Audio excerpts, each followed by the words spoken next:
Starting 11 Timnas Indonesia makin menggelegar siap bikin Australia dan Bahrain terkapar. Martin Paes atau Emil Audero, siapa yang lebih pantas jadi kiper utama Timnas Indonesia? Kabar gembira bagi Timnas Indonesia, ini kata Messi Hilgers usai pulih dari cedera panjang. Yuk simak selengkapnya, hanya di Kamus Bola.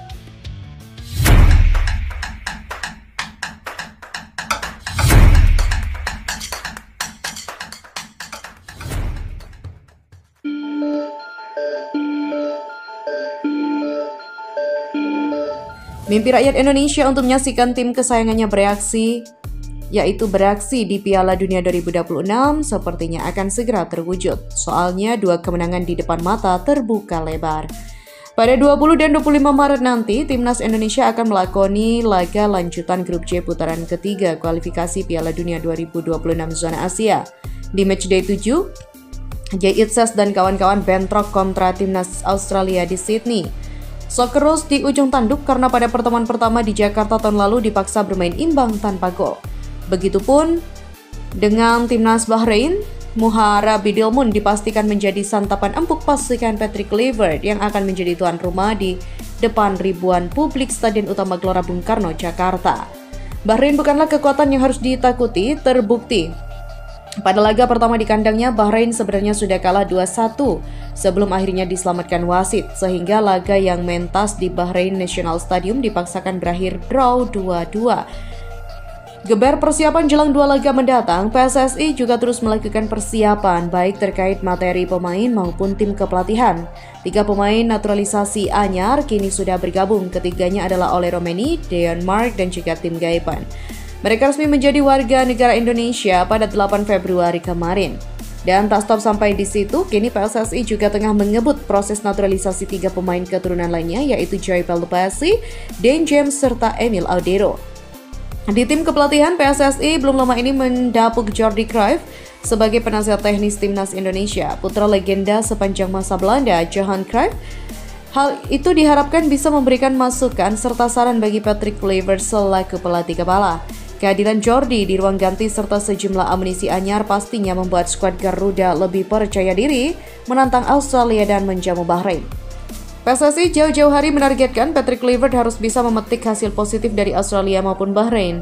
Tambahan angka dari kedua rival itu membuat peluang Indonesia untuk lolos langsung ke putaran final Piala Dunia 2026 terbuka lebar. Di mana perakiraan starting 11 Indonesia saat ini yang berada di posisi ketiga grup C bermodalkan 6 poin. Hasil dari 1 kemenangan, 3 kali seri, dan 2 kali kalah. Australia di posisi kedua dengan 7 poin, sedangkan Bahrain sebagai juru kunci dengan torehan 5 poin. Melimpahnya amunisi membuat Patrick Kluivert pun punya banyak opsi di semua lini. Dengan starting 11 seperti ini, Australia dan Bahrain pastinya bakal ketar-ketir. Dan berita selanjutnya, Martin Paes sudah menjadi kiper utama Timnas Indonesia sejak dinaturalisasi pada 2024.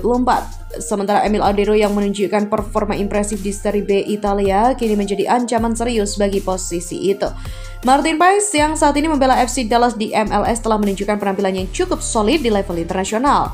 Namun performanya di liga domestik belum sepenuhnya konsisten. Di sisi lain, Emil Audero juga telah mencatatkan beberapa clean sheet dan penampilan konsisten sejak dipinjamkan ke Palermo. Pertanyaan yang muncul adalah siapa yang lebih pantas menjadi kiper utama Timnas Indonesia? Ya, kali ini kita akan membahas lebih dalam mengenai kelebihan dan kekurangan kedua kiper ini serta dampaknya terhadap skuad Garuda menjelang kualifikasi Piala Dunia 2026. Kelebihan dan kekurangan dari Martin Paes.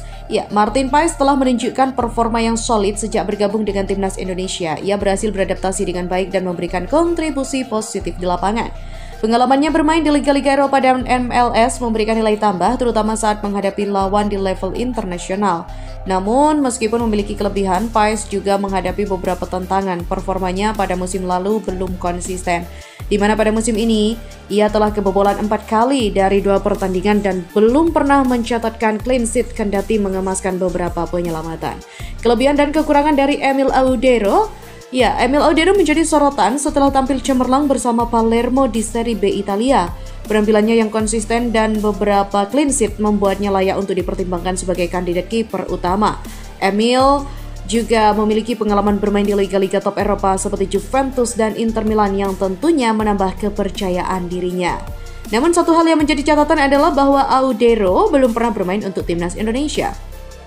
Adaptasi dengan tim dan gaya bermain yang diterapkan oleh Patrick Kluivert menjadi tantangan tersendiri. Meskipun performanya di Seri B sangat baik, level kompetisi yang berbeda dengan kualifikasi Piala Dunia harus menjadi pertimbangan. Selain itu, dampak persaingan kiper terhadap timnas Indonesia, tentunya dengan kehadiran Emil Audero, persaingan di posisi kiper timnas Indonesia semakin ketat. Ini bukan hanya memberikan tekanan kepada Martin Paes, tapi juga meningkatkan kualitas permainan tim secara keseluruhan. Patrick Kluivert harus membuat keputusan yang bijak mengenai siapa yang akan menjadi pilihan utama dalam 4 pertandingan krusial mendatang, di mana timnas Indonesia akan menghadapi laga penting melawan Australia dan Bahrain pada periode Maret 2025. Kehadiran Emil Audero yang memiliki garis keturunan dari Mataram, NTB diharapkan dapat menambah kepercayaan diri tim. Situasi ini sangat dinamis dan bisa berubah sewaktu-waktu, di mana performa kedua kiper dalam beberapa pertandingan ke depan akan menjadi penentu siapa yang layak untuk menjadi kiper utama. Kluivert tentu akan mempertimbangkan segala faktor termasuk pengalaman dan adaptasi sebelum mengambil keputusan akhir. Dari hal tersebut kita beralih pada pembahasan selanjutnya, yaitu bek timnas Indonesia Mads Hilgers mengungkapkan kebahagiaannya usai pulih dari cedera. Mads Hilgers kembali tampil penuh dalam laga Eredivisie melawan FC Groningen akhir pekan lalu. Mads Hilgers memang sudah lama absen dari lapangan hijau. Dia keluar masuk ruang perawatan sejak Oktober 2024. Dirinya juga sempat absen membela timnas Indonesia dalam 2 laga di bulan November 2024 menghadapi Jepang dan Arab Saudi. Kini, Mads Hilgers sudah kembali bugar. Bek berusia 23 tahun itu sudah siap berkontribusi lebih untuk timnya. Seakhirnya merasa fit setelah periode yang cukup lama, ujarnya. Butuh waktu lebih lama dari yang kami perkirakan untuk kembali bermain penuh. Mads Hilgers lega usai pulih dari cedera panjang. Bek dengan 2 caps timnas Indonesia itu sempat merasa terganggu usai lama absen panjang. Dirinya ingin terus membantu tim sejak dinyatakan pulih dari cedera. Sangat mengganggu saat Anda tidak bisa bermain. Anda selalu ingin berada di lapangan dan membantu tim. Di mana pada laga akhir pekan lalu, Mads Hilgers dipercaya berdua dengan Gustav Lagerbielke di jantung pertahanan FC20. Sayangnya comeback-nya gagal membawa timnya menang. FC20 harus puas dengan hasil imbang atas Groningen dengan skor 1-1. Dirinya tampil kokoh dan impresif dalam menjaga lini pertahanan FC20. Kembalinya Mads Hilgers ini tidak hanya menjadi berita gembira bagi FC20, ini juga menjadi berita bagus untuk timnas Indonesia. Pasalnya dirinya berpeluang besar tampil untuk timnas Indonesia di laga terdekat.